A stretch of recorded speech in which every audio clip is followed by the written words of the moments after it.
point, I mean, getting back, and I think Tommy hit on a very good point, that we have 3 bills we're talking about, but I think there's more within the legislative process now.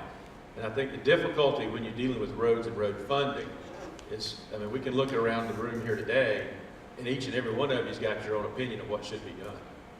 And that's no different than the legislative process. We all have our own opinions of what should be done. Then you have our good friend Woody over here at the DOT, has his opinion of what they should be doing.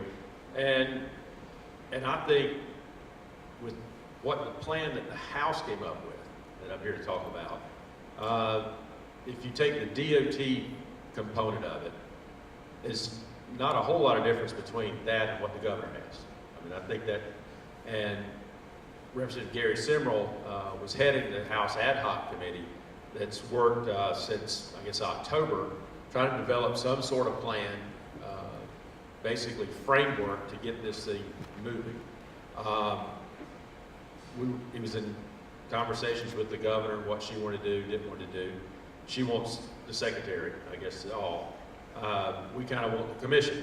The commission, I think, works a little bit better than just having one person in charge. I think I'm the only one, well, I'm thinking I am the only one in this room that actually worked on Act 114 when that was passed with the DOT. If you think DOT's in a mess now, you should have seen it before Act 114. I mean, Act 114 really cleaned up a lot, and part of the problems that we had before Act 114 was actually legislators intervening with the department, telling them what they could and couldn't do. I don't like you paving this road, that intersection, I want this one done, or else. So you get, so then they would have to go and retool and reshift and get to another project. So we had some of those issues that 114 addressed and gave you some mechanism of establishing a criteria how a road or an intersection had to be done. So that part's fine. I like the commission process because we already have commission agencies out there. We have DNR, DHEC. You may not like them on the surface. You just may have a philosophical problem with DNR or DHEC, but mental health, a lot of those are different commission agencies. So the real problem that I have with DOT is the commission feels like you're answering to the legislative body because we elect you, and the governor appoints the secretary. And the secretary basically answers to the governor, and all the employees answer to the secretary. So the commission, all they do is, they get to approve or disapprove projects. We started some reforms last year with DOT in the budget process. Now, I'll bore you with details, but they had 2 basically lump sum lines in the budget. We just approve the gas tax that goes over to you, and another little line that helps out with some employee stuff. But we took it, we rolled that out into 14 different lines that should be there. So we got a better idea of where the money goes. So the legislators read the budget, look at it, and say, well, this is where all those monies are going, not just one big line of dollars. Then we've been working with DOT to try to give us quarterly reports. Those dollars, how they're spent, what they're doing. So we're making some progress with the department in the legislative process. Tommy's exactly right. You did put it a couple years ago, and I think it was indexing, I think was your thing, wasn't it? On the gas tax. Tommy says if we'd have indexed the gas tax a long time ago, it'd be in pretty good shape, things would be done differently. So when this year the ad hoc was looking at it, the governor basically said, I will veto any gas tax increase that comes. So we started out our framework, we're looking at, well, whatever we do has to be some sort of revenue neutral type increase, but Tommy had a good idea. We tried to do some indexing. I mean, we put that in, and now's the time to do it. Georgia, I think, was doing it. North Carolina was doing the exact same thing we're proposing within their frameworks and their structures. Because one of the problems you have with the road system being in the condition it's in is the fact that they're solely reliant upon a gasoline tax. And it hasn't been increased since 1987. While there are more cars out there, they're more fuel efficient. So you're really not getting a lot of revenue in to do the maintenance side of things. And I think we took the maintenance money years ago and took all the maintenance money and bonded that out to build roads. I mean, we're very fortunate in the upstate. I know Anderson County, we were part of that bill program of widen 95. That came from taking our maintenance money, bonding it, so therefore we didn't have any money to do maintenance for years. So any of you in business, you don't do maintenance inside your plants or anything else, or in your machinery or in your cars, eventually you're going to start having problems. And when the problems start, the problems are going to be compounded by the fact that you don't have enough money. Now, I'm a pilot by nature. Any of you in here fly? You get behind the power curve, you're not going to get it, and we're behind the power curve right now with our roads and our maintenance where we are. And we got to catch up. Now, we're not going to do this overnight. Sorry, Woody, but I don't think it's $1.5 billion either. I think it's to get where we need to be is probably somewhere around the 700 million mark. I think 800 to get you a little bit ahead. So this year in the budget, we did much like we did in Act 98 a couple of years ago. We took 50 million portion of the car tax. Several years ago, we moved half of that $300 car tax over to DOT and said, take it, give it to the SIL, bond out 500 million if you can get it. And I think they pretty much achieved that. Did the same thing this year in the budget process, another 500 million or 50 million out of the general fund to get another 500. So we're making some progress in the budget process to ensure, whether we all agree or disagree on a plan, we've at least got something moving on roads this year. We can at least say we put more money on the roads, and the legislation will follow. House plan, essentially, trying to get net neutrality in the tax. We lowered the gas tax that we're currently, the excise tax that we're taking on fuel, and then we added the sales tax. We took that sales tax exemption off of gasoline at the wholesale level. So that it gets you a little bit of what Tommy was talking about, the indexation part of it. So for future years, you don't have to come back. Future legislators said, well, they only gave you 10 cents. That didn't go very far. If we would have indexed it, which was the argument a couple of years ago, and I give Tommy credit, he was right on that one, we probably wouldn't be here having a lot of these discussions today. We'd be having other discussions about DOT and roads. But you also got to look at, you can't just be dependent upon one source of revenue for roads and gasoline, because we all know what's coming down from Washington. I mean, we got the congressional folks here, is more fuel efficient cars, hybrids, electric vehicles, commercial vehicles running off of propane.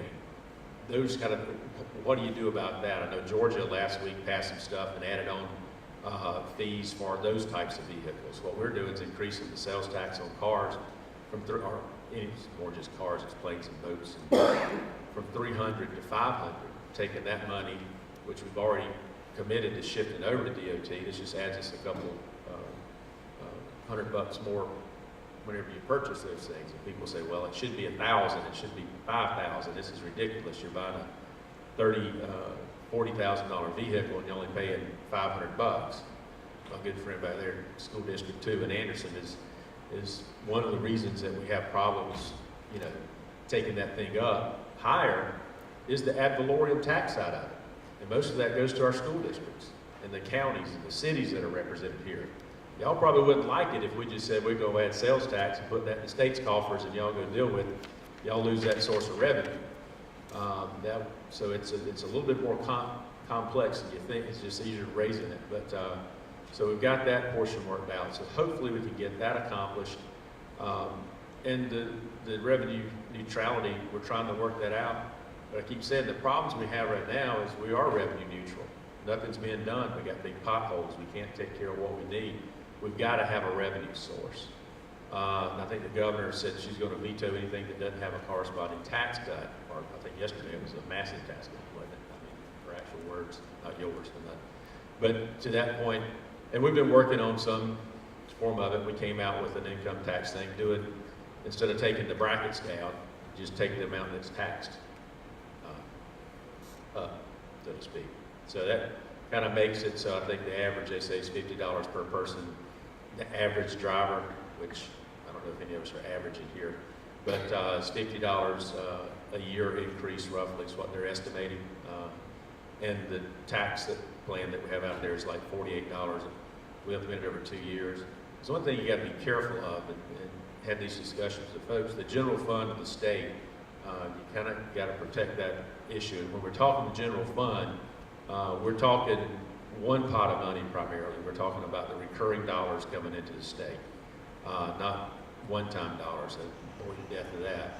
But all of you in here like the local government fund. You want that aspect. You complain that we're not fully funded at the 4.5%. We've got to build in to try to change that. That fund has to be funded out of recurring revenue.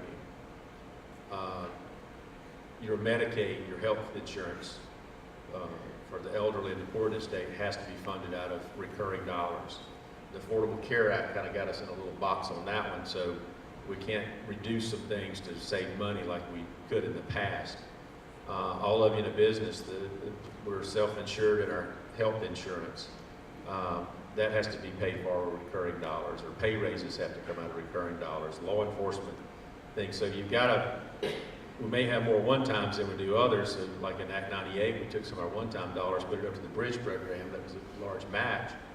And you'll find out that we maximize a lot of our federal match dollars already. So I mean, we've got to take care of those roads. I know there's some pushback from folks here in counties and cities about the buyback provision. The buyback provision, I tried that trick in the budget last year, and I think Spartanburg, Rob Kittle had interviewed me several times about it, some pushback. But that was one of the ideas that the governor had several years ago, included in her budget, was a buyback provision. That's where it got named. That was her name for it.